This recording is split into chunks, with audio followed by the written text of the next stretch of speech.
So I'm here at Nebraska Shooters in Firth, Nebraska for Thunder on the Prairie 2024.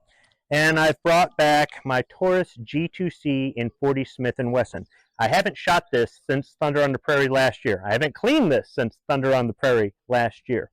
I did a couple ammunition tests and it worked out really well. The gun didn't have any problems. I did say that the magazine and pistol will need a little bit of a break-in period. So will I, because this is not the standard kind of sidearm that I would carry. It's small, and I like the bigger guns. It's striker fired, and I like hammer fired, and you know, it's a little plasticky, and I'm not much of a plastic guy.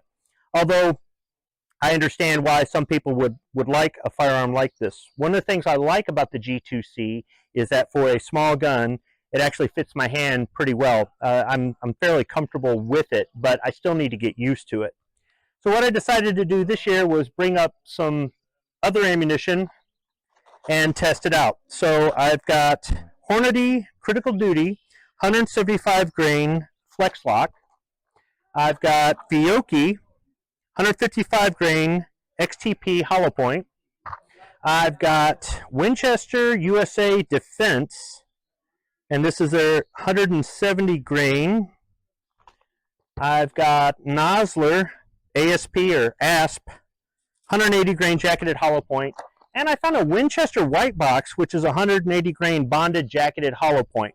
So I'm going to run a magazine of each of these through the pistol just to see how well it works. Alright, so I've loaded each of the magazines with 10 rounds. That's full capacity for those magazines. Here at Nebraska Shooters, I can do that. At my local range that I shoot at in Michigan, they have a limitation of 6 rounds in your firearm at any given time. You could use a drum magazine if you want. You just can't put more than 6 rounds in it, with the exception of the M1 Garand, which has an 8-round end block clip. So there's a reason for that, and it's not what some people might think. So I don't always have an opportunity to test the magazines fully loaded, because sometimes that can cause a problem with feeding. Another thing is that I don't get to do rapid fire at that range either. Once again, there is a good reason for that. I totally understand it. Here, I can shoot rapid fire if I choose to.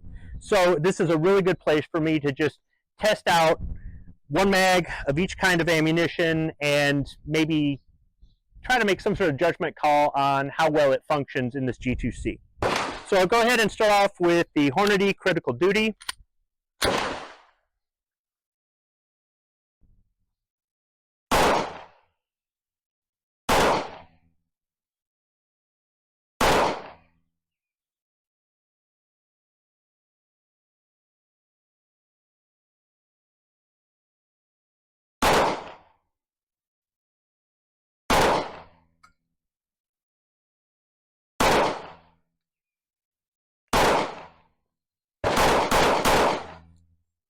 No issues. I was shooting really low there. That's on me. But, yep, didn't have any problems with that at all. Next, I'll be shooting 10 rounds of the Winchester Defense.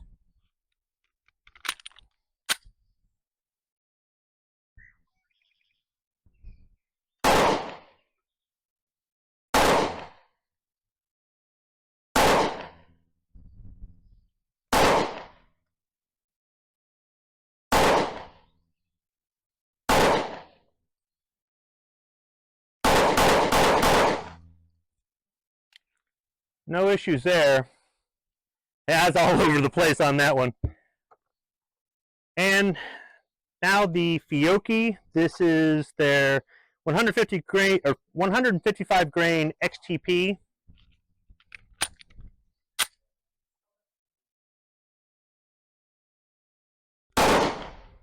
Low.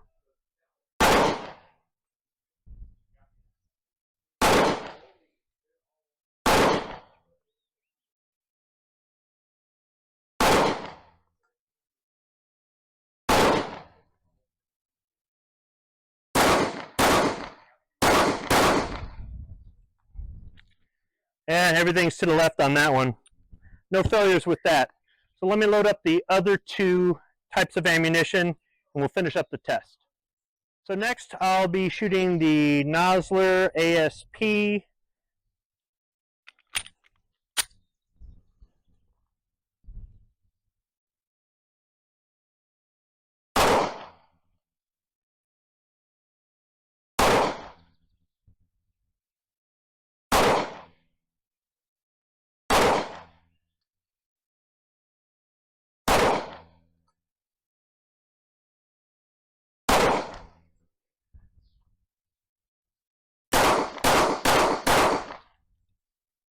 No problems there. And then this Winchester white box, but it's a 180 grain bonded jacketed hollow point. There's 50 rounds in this box. Something I noticed when I was out shopping for this ammunition is most of it was kind of high priced. I mean, it's self-defense ammunition. This is more or less a self-defense ammunition test just to see how well it cycles through the gun. But a few of the self-defense rounds in 40 Smith & Wesson I thought were fairly priced. They were priced more target ammunition, kind of in that range. This kind of has a little bit of a kick. I think these are all loaded a little bit hot because it's self-defense ammunition. Even though it's a small, lightweight gun, it's not too uncomfortable to shoot. I think if I shot this all day long with self-defense ammunition, I'd probably have a sore wrist, but it's really not that bad to shoot. I still really need to get used to this. I'm used to a bigger, heavier gun, but I really do like this G2C so far. So here we go, last mag, drop the slide. All right, low to the right.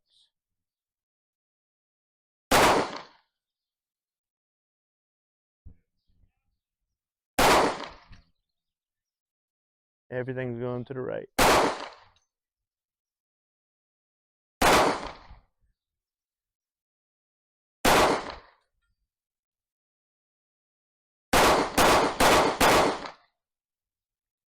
No problems there. Now, striker fire feels funny. The trigger, it kind of feels funny to me, but really this test wasn't about accuracy or wasn't doing any sort of penetration test or anything else like that. Really just trying to see if any of these things would jam up, if the shape of the bullet might create some sort of feed issue, or if the magazines might have a problem or that sort of thing. So I do carry this from time to time. I open carry it when I walk the dog. Otherwise, I'm usually carrying my SR 1911. But I do have some hollow point ammunition in it. But it's good to do a test here just to see how well it'll work with self-defense ammunition. So really what I need to do is clean it when I go home and maybe bring it out to my local range and try out a few other kinds of ammunition in it. Maybe I'll make a video, or I might wait until maybe next time I'm back to a place like this where it's a little bit easier to do this sort of thing. Thanks for watching.